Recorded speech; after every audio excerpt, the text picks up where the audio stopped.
Of power 1 kilowatt runs for 1 hour. जैसे आपके घर में बहुत सारे एप्लियंस हैं, तो कोई 6 वाट का बल्ब है, ऐसा भी कोई एप्लियंस होगा जो 1 किलोवाट यानी 1000 वाट का होगा, जैसे आयरन प्रेस। तो जब ऐसी कोई डिवाइस 1 घंटे के लिए चलती है तो वो जो पावर कंज्यूम करती है, then the energy consumed by it, power भी नहीं, पावर तो कंज्यूम हो ही नहीं सकती है, then the energy consumed by it is 1 kilowatt hour. Okay, जरा देखें फिर से। ओके, बताई नहीं हमने आपको। नाउ लेट अस, ओके ठीक है, इसको हम लिख लेते हैं कि now what is commercial unit of energy. So commercial unit of energy is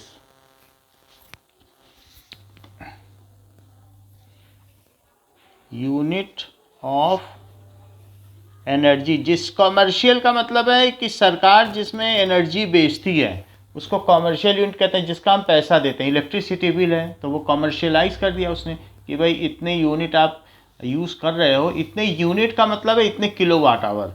so the okay, commercial unit of energy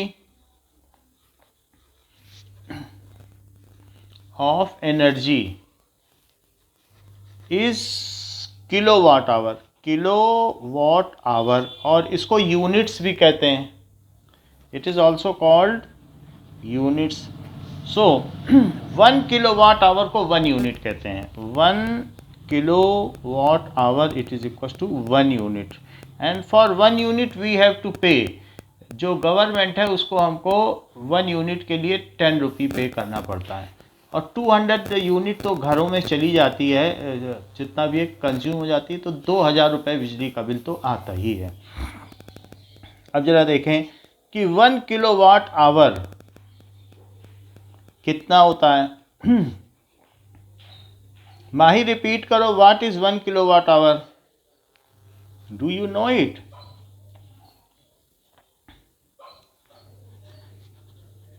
if any electrical appliances, कोई भी electric appliances of 1 kilowatt power, 1 kilowatt power का हो, runs, और उसे हम 1 घंटे के लिए जलाएं, रन्स फॉर 1 आवर। जैसे आपके घर में इलेक्ट्रिक आयरन है, वो 1 किलोवाट का है, और उसे 1 घंटे तक उससे कपड़े प्रेस करो तो 10 रुपये आपको देने पड़ेंगे for 1 hour. Then the electrical energy consumed is 1 kilowatt hour, then the electrical energy consumed is 1 kilowatt hour. ये चीज़ हुई। जरा ये बताओ इलेक्ट्रिकल एनर्जी का फार्मूला क्या है, इलेक्ट्रिकल एनर्जी कंज्यूम्ड का। ये बताइए। Electrical, yes, it is power into time. Now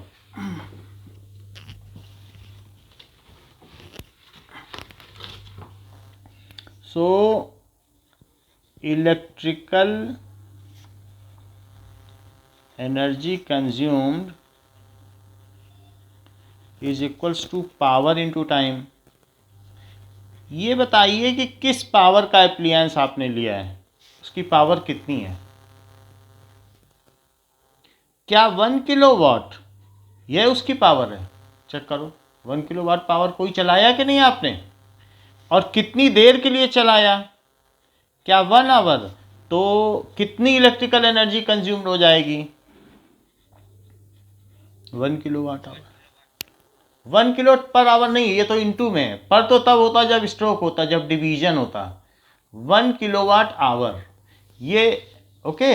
so 1 kilowatt our हो गया, इट इज इलेक्ट्रिकल। अगर क्या, हाँ, इट इज़ ओनली 1 यूनिट, और 1 से ज़्यादा है तो यूनिट्स बोला जाएगा। चलिए ना, और यूनिट लिखो या यूनिट्स लिखो, इसमें इस तरीके से कॉमा लगाना है। बुक कहती है कि इसमें कॉमा लगेगा। अब जरा देखिए कि एक बार रिपीट करो Udayveer, what is 1 kilowatt our?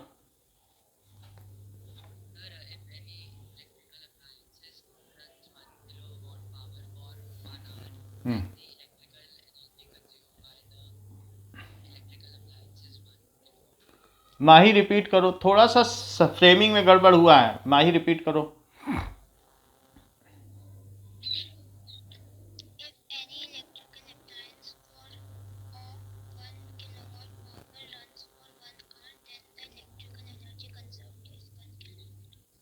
Anurag repeat करिए।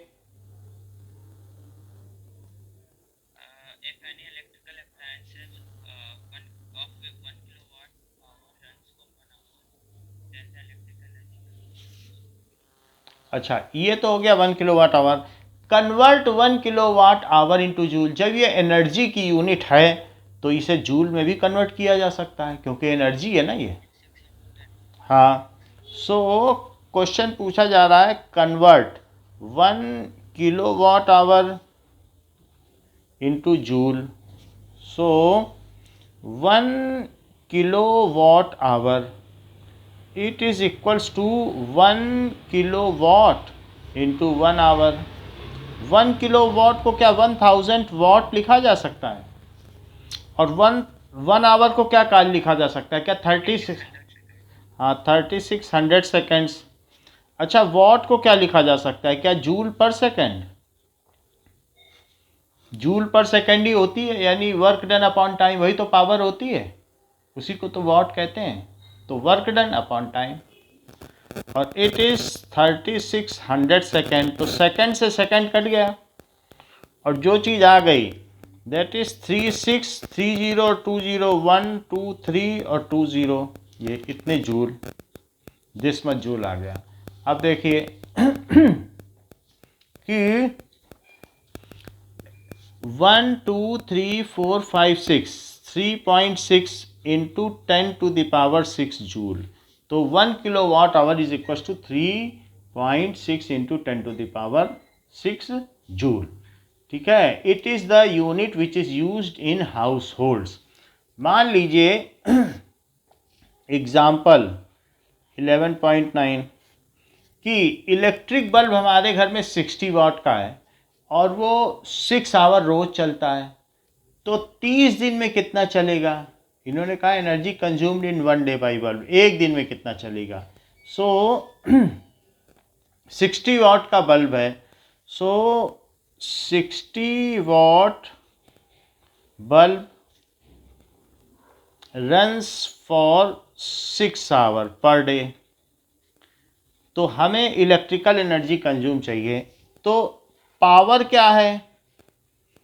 पावर हम 60 वाट नहीं ले सकते, हमको किलोवाट में ही लेनी पड़ेगी, क्योंकि इलेक्ट्रिकल एनर्जी कंज्यूम में किलोवाट में लिया जाता है। तो 60 वाट को किलोवाट में कैसे बदलें? क्या करना चाहिए? 1000 से डिवाइड कर दो, अपने आप ये किलोवाट बन जाएगा। तो ये कट गया, और दैट इज 0.06 किलोवाट। और टाइम क्या है? 6 आवर। तो energy consumed, electrical energy consumed is equals to power into time.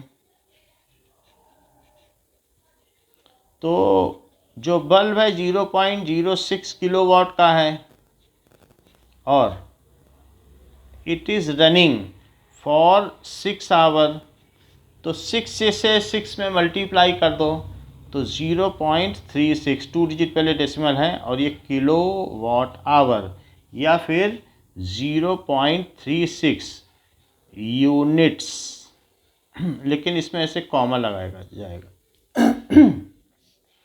तो ये हमारा बल्ब का डेली का कंजम्पशन है, तो 6 घंटे चलाया गया। Now we will come to exercise.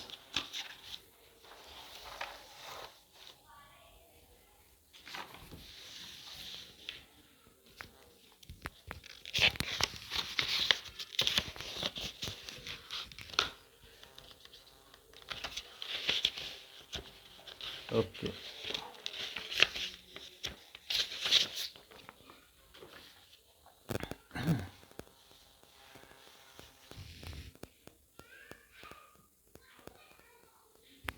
So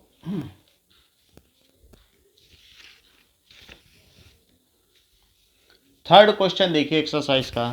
third question says कि a battery lights a bulb, describe the energy changes involve in this process. अगर बैटरी से लाइट जल रही है तो उसमें क्या हो रहा है, व्हेन अ बैटरी से बल्ब चल रहा है, लाइट से बल्ब, तो बैटरी में क्या चीज़ होती है, ये है मेरे पास बैटरी, और इससे मैं बल्ब चला लूँ तो इससे कौन सी एनर्जी किस में कन्वर्ट हो जाएगी।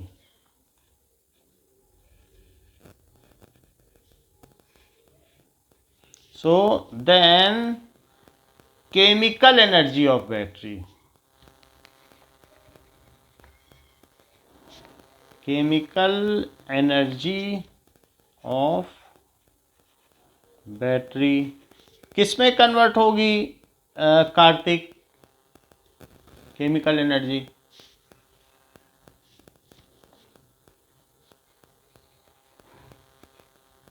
दिव्या?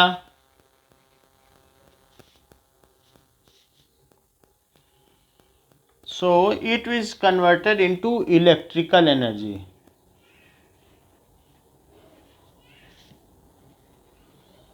क्योंकि इससे करंट बन जाएगी ना, इसमें केमिकल एनर्जी है तो उससे कौन सी एनर्जी बनी, electrical energy.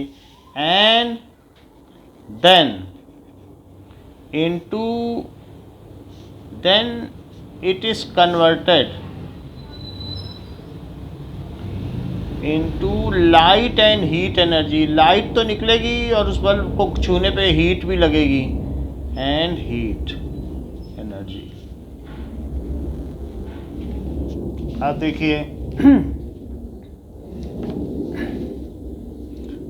Now sixth question देखें कि when a falling object, if a object falls progressively, मान लीजिए कोई ऑब्जेक्ट गिर रहा है तो उसकी पोटेंशियल एनर्जी कम होती जाएगी, तो does it violets the law of conservation of energy. तो क्या इससे कंजर्वेशन ऑफ एनर्जी का कोई वायलेशन हो रहा है? पवन बताइए, does it violet the law of conservation of energy?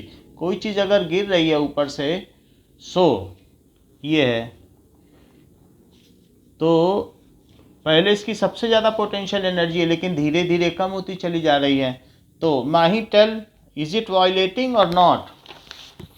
आप ये कहोगे कि एनर्जी कम हो रही, एनर्जी तो जितनी है उतनी ही रहनी चाहिए, कम कैसे हो रही है? तो ऐसा कुछ है क्या? So no, it does not violet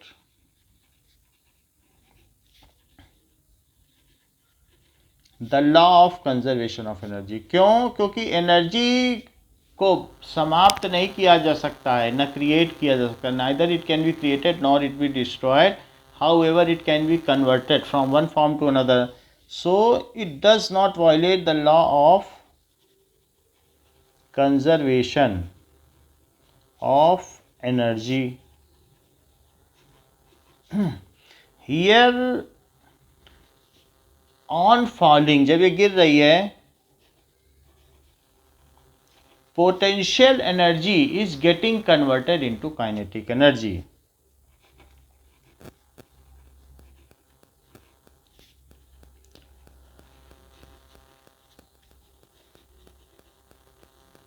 energy कहीं नष्ट नहीं हो रही है। और मान लीजिए एक ऐसी बॉल है जो पिंग पोंग के उछल जाए तो फिर से वो ऊपर चली जाएगी, तो ऐसे में फिर काइनेटिक एनर्जी फिर से पोटेंशियल में बदल जाएगी। अगर वो उछलती रहे, फिर आए फिर उछले, तो एक दूसरे में कन्वर्जन होता रहेगा, and this process will be continuous, converted into kinetic energy.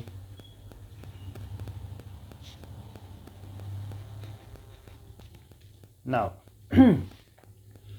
when you are riding a bicycle, then what are the various transformation occurs? जब हम साइकिल पर चल रहे हैं तो food energy is getting converted into, किस में कन्वर्ट होगी? पहले तो हमारे बॉडी में फूड एनर्जी है, उससे बॉडी में क्या होगा, फूड एनर्जी ही केमिकल एनर्जी होती है। फूड एनर्जी किसी केमिकल की वजह से उसमें एनर्जी है, तो इसे आप केमिकल एनर्जी भी कह सकते हो।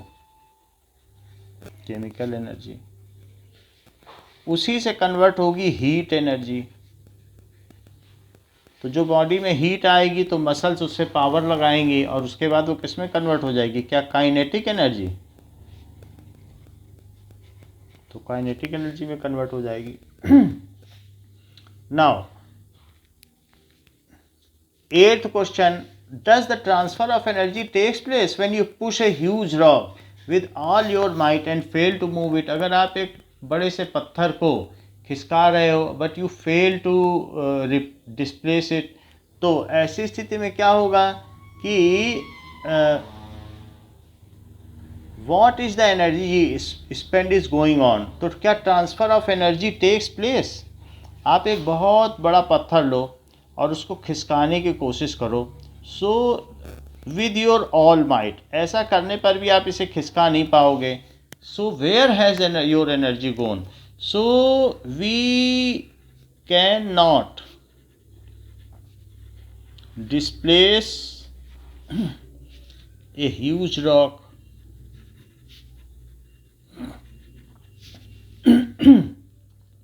तो ऐसी स्थिति में क्या होगा, the chemical energy contained in food is converted into heat energy. So the chemical energy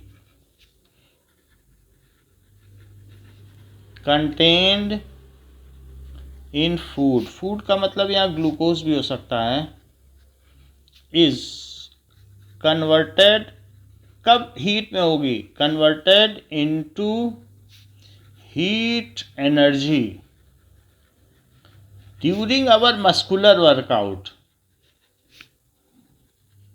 जब मसल आपस में फ्रिक्शन करती हैं, आपस में जब रगड़ती हैं एक दूसरे को, तो मसल टू मसल आपस में एक फ्रिक्शन होता है, उसी से तो बॉडी में हीट आ जाती है। जब भी आप वर्कआउट करते हो, एक्सरसाइज करते हो, तो मसल मसल को रगड़ती है अंदर ही अंदर, उसी से बॉडी वार्म अप हो जाती है। Then during our muscular workout and we get warmed up, तो हम उससे वार्म अप हो जाते हैं। तो work done, though no work is done during this process, इसमें कोई काम नहीं हो रहा है, ना उसने पूछा कि काम हो रहा है या नहीं हो रहा है, ऐसा तो उसने पूछा नहीं है। तो क्या ट्रांसफ़र हो रहा है, बस ये ट्रांसफ़र हो रहा है कि केमिकल एनर्जी हमारे बॉडी की हीट एनर्जी में कन्वर्ट हो रही है। नाउ 9th कह रहा है कि a certain household has consumed 250 units of energy। अगर उसने 250 यूनिट किसी ने कंज्यूम कर ली, तो एनर्जी, इलेक्ट्रिकल एनर्जी कंज्यूम्ड कितनी हुई,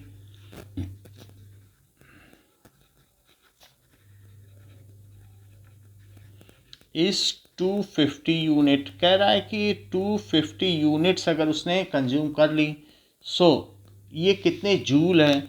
250 यूनिट्स को हम 250 किलोवाट आवर भी लिख सकते हैं, और 250 किलोवाट आवर जैसे 4 किलो आलू को लिख सकते हैं 4 टाइम्स 1 किलो आलू, तो इसी तरीके से इसे 250 टाइम्स ऑफ 1 किलोवाट आवर, और 1 किलोवाट आवर में कितने जूल होते हैं,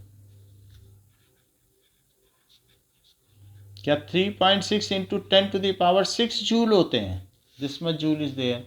सो इनको मल्टीप्लाई कर लीजिए, सो 250 इंटू 3.6, सो 6 5 जा 30, 6 2 जा 12, 3 से करें, 3 5 जा 15, 3 2 जा 6, सो 0009, एक डिजिट पहले डेसिमल लगा लें।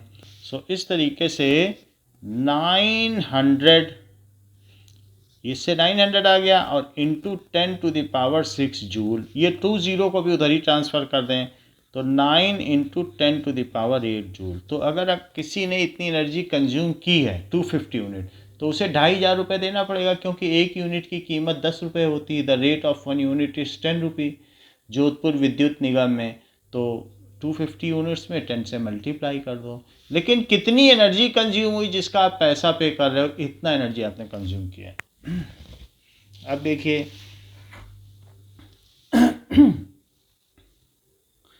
सो 11th क्वेश्चन हमने देख लिया है कि force of gravity on a satellite. 11th हो गया है कि नहीं हुआ है? Is 11th question done?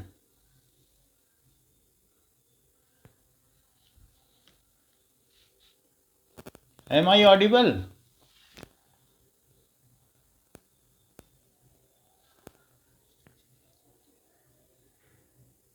Okay, so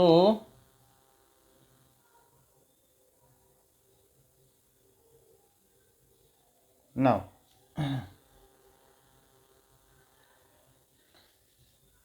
what is work done by the force of gravity on satellite moving around the earth? अगर सैटेलाइट अर्थ के चारों तरफ चल रही है तो what is the work done during this process? तो इस काम में what is the work done?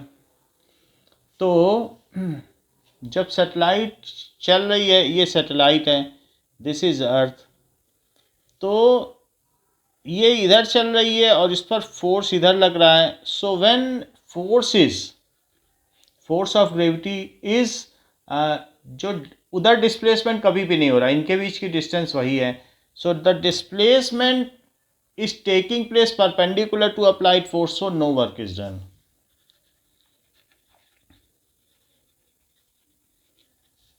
Is इसी तरीके से when earth orbits around sun or moon, revolves around earth, then also there is no work done because displacement is always perpendicular to the applied force.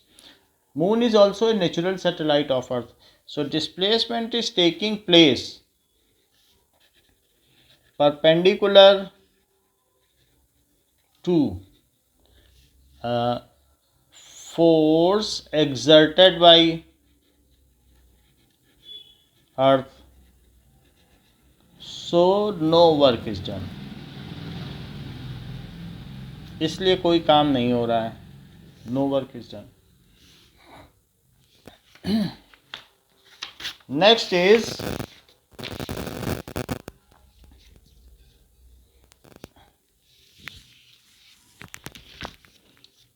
can there be displacement of any object in the absence of any force? क्या ऐसा हो सकता है कि force न लगे और displacement होता रहे? ऐसा हो सकता है? तो हाँ, हो सकता है। इन Interstellar space,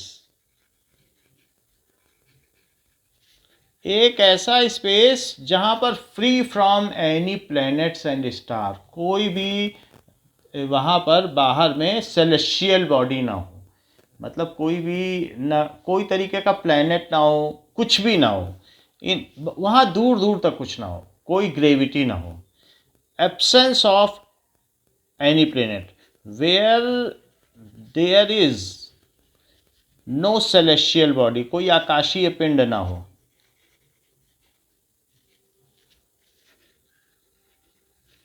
and space is free from gravity, इतना दूर हो यूनिवर्स में कि आसपास कुछ हो ही ना। तो if any object is moving, वहां पर कोई ऑब्जेक्ट मूव कर रहा है,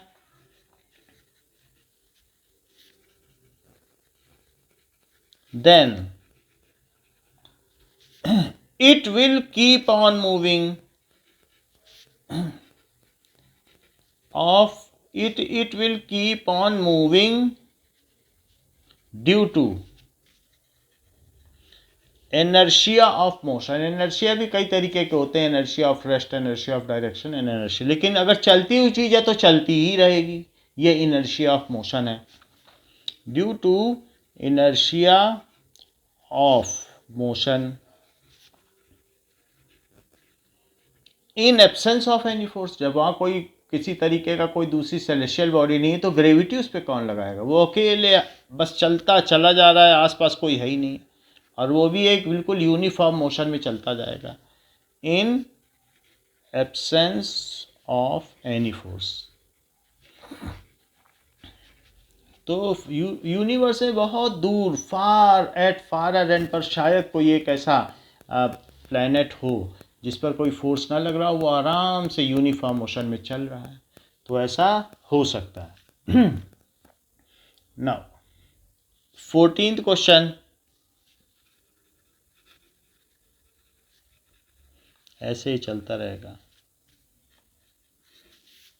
14th क्वेश्चन है कि एन इलेक्ट्रिक हीटर का रेट है 1500 watt, how much energy does it use in 10 hour. So अब उसका पावर क्या है, 1400 वाट, लेकिन आप इसे किलोवाट में बदलिए। सो 1400 डिवाइडेड बाई 1000, अब ये किलोवाट हो गया। 20 से तो 20 कट गया, तो 1.4 किलोवाट। नेक्स्ट टाइम क्या है, time it is equal to 10 hour. So electrical energy consumed,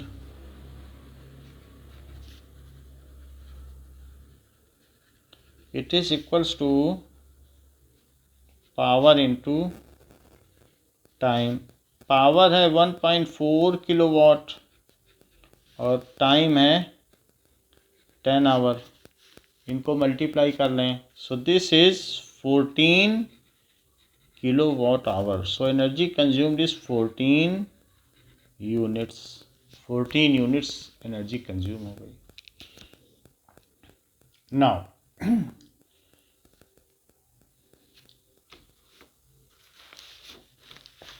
when we draw a pendulum bob to one side and allow it to oscillate, तो क्या होता है और फाइनली ये रेस्ट में क्यों आ जाता है। क्वेश्चन पूछा जा रहा है, मान लो एक पेंडुलम है और ऐसे बॉल कोई एक धागे में लटका के आप हिलाओ, तो उससे क्या होगा, धीरे धीरे करके बॉल अल्टीमेटली रेस्ट पे आ जाएगी। तो कह रहा है कि ऐसे में क्या होता है, वो रेस्ट पे क्यों आ जाती है, क्या ये law of conservation of energy का वायलेशन तो नहीं है। सो लाइक एक रिजिड वॉल ले लीजिए और रिजिड वॉल में एक पेंडुलम लो और पेंडुलम को आप एक साइड में डेविएट कर दो और छोड़ दो।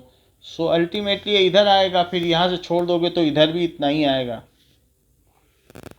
तो इधर आने पे फिर ये इधर आएगा, फिर ये यहाँ से लौटेगा, फिर ये इधर जाएगा, फिर यहाँ से लौटेगा, ये कीप ऑन मूविंग। लेकिन थोड़ी देर बाद देखोगे कि इसके ऑसिलेशन कम होने लगे हैं।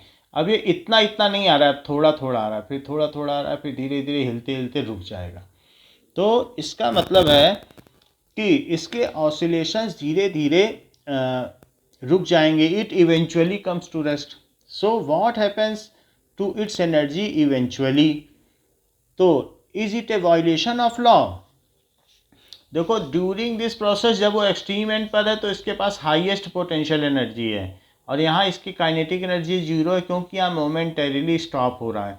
और सबसे बीच में सबसे ज़्यादा काइनेटिक एनर्जी, और वहाँ कोई पोटेंशियल एनर्जी नहीं है क्योंकि ये चीज़ हाइट पर है और ये लोवेस्ट पॉइंट पर। तो यहाँ पोटेंशियल एनर्जी हाई है जबकि यहाँ काइनेटिक एनर्जी हाई है, और इसको कहते हैं सिंपल पेंडुलम। इस सिस्टम को कहते हैं सिंपल पेंडुलम, जो कभी कभी घड़ी में भी होता है, तो इस तरीके से नीचे घूमता रहता है, that is simple pendulum.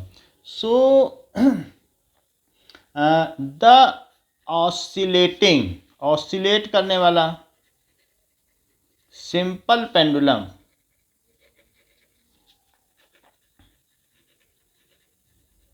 Eventually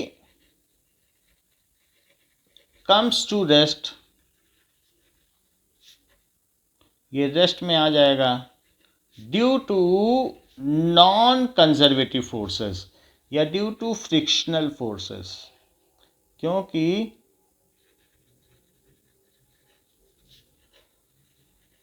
frictional force some of its energy get dissipated और वेस्टेड। तो इसकी एनर्जी धीरे धीरे फ्रिक्शन के अगेंस्ट में वेस्ट होती जा रही है। फ्रिक्शन को जो आप एनर्जी दे दोगे वो वापस नहीं मिलेगी क्योंकि वो नॉन कंजर्वेटिव है। तो फ्रिक्शन के अगेंस्ट में काम करेगा तो धीरे धीरे इसकी ये अपनी एनर्जी गंवा बैठेगा ड्यू टू फ्रिक्शनल फोर्स। ठीक है, What happens to energy eventually? Its energy is getting converted into heat energy. जो भी एनर्जी है इज गेटिंग कन्वर्टेड, और जो हीट एनर्जी होती है वो धीरे धीरे यूनिवर्स में चली जाती है, वो उसे वापस नहीं पाया जाता। जैसे सन ने हीट एनर्जी दे दी अपनी, तो फिर उसके बाद वो मिलेगी थोड़ी सन को, वो तो चली गई, यूनिवर्स में खो गई। तो ऐसा इसके साथ भी हो रहा है। अगर ये वैक्यूम में पेंडुलम बिल्कुल ऐसे बॉक्स में करता जिसमें हवा ना होती, तो ये सालों सालों तक ऐसे ही चलता रहता और ये कभी भी ना रुकता। लेकिन अगर इसे ओपन में पेंडुलम को चलाओगे तो रुक जाएगा। नाउ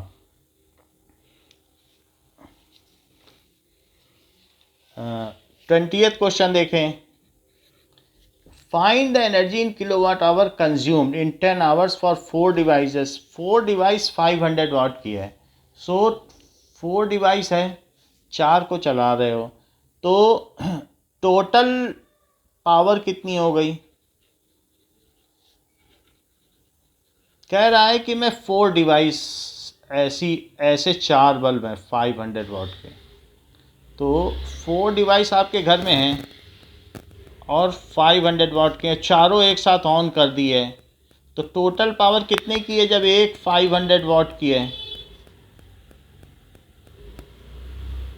तो टोटल पावर कितनी हो गई? So total power is equals to 500 into 4, that is 2000 watt. और चारों को ऑन कर दो, चारों को ऑन कर दो। और टोटल टाइम ऑफ रनिंग कितना है जब चारों ऑन हो जाएंगी? So that is 10 hour. Total time taken 10 hour. तो energy consumed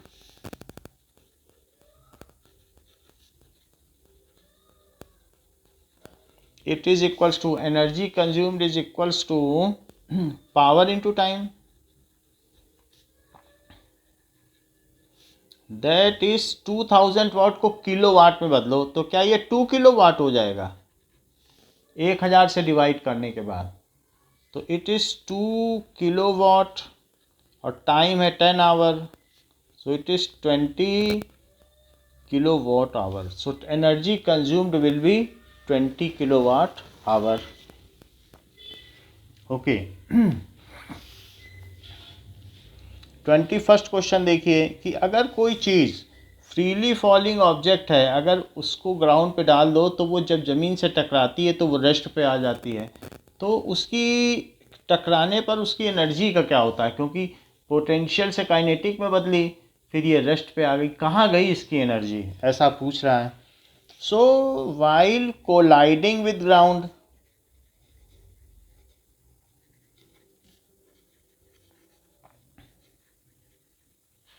its kinetic energy is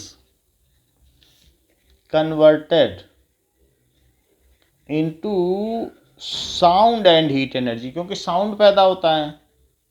so sound and heat energy, तो इसमें ये कन्वर्ट हो जाएगी। तो वही पूछा है कि किस में कन्वर्ट हो जाती? So it finally it stops, so it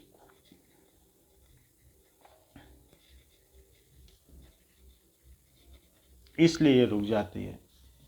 मेरी आवाज़ आ रही है? आप लोग की आवाज़ नहीं आ रही है।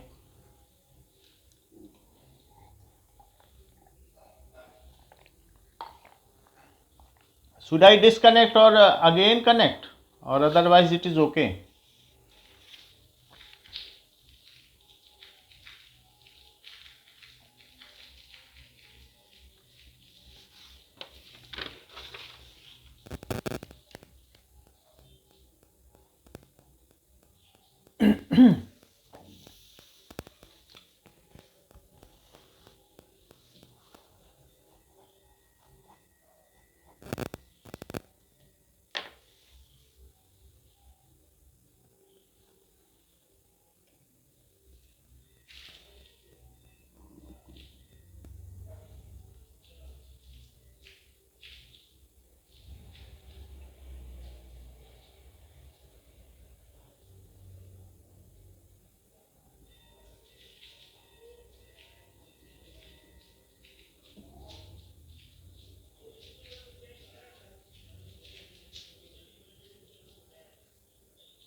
Am I audible?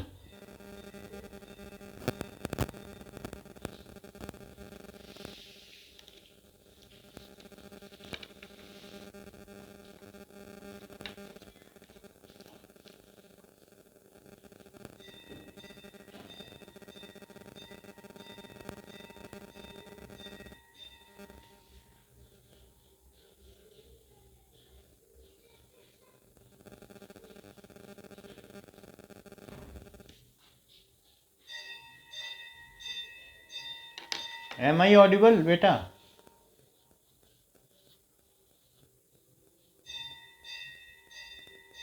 Okay, okay. Uh,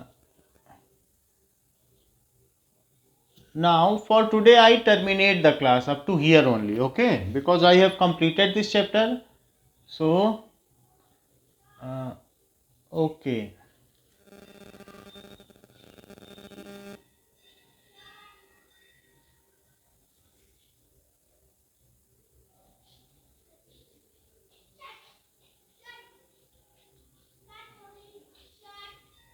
Now today's class is up to here only. I have completed the work and energy chapter and I will send the recording of this, okay. You also leave.